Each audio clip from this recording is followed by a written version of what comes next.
Ito naman, dahil sa usok ng paputok, dumami raw ang naospital matapos atakihin ng hika at iba pang respiratory diseases. Zai Feniza, ikwento mo.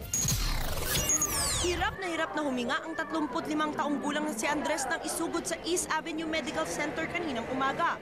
Ang sala rin daw sa kanyang karamdaman, ang nakasusulasok na usok mula sa paputok noong bisperas ng bagong taon.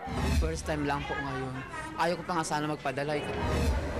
Isa lamang si Andres sa 23 pasyenteng isinugod sa East Ave dahil sa asthma attack, paninikip ng dibdib at matinding ubo. 12 sa kanila, pawang mga bata. Kapag napabayaan ng sakit na ito, maaring lumala.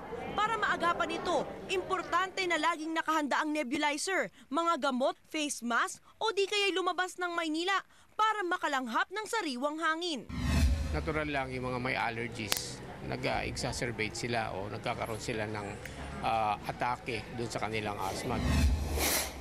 Isa pang binabantayan sakit matapos ang putukan, ang nakamamatay na tetano. Baka inaakala nyo po na malit lamang yan at hindi kailangan dalhin sa ospital.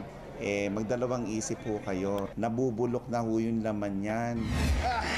Sa ngayon, umakyat na sa 854 ang bilang ng mga naputukan sa pagsalubong ng bagong taon. Hanggang sa January 21 naman nila babantayan ang mga pasyenteng maaring matetano.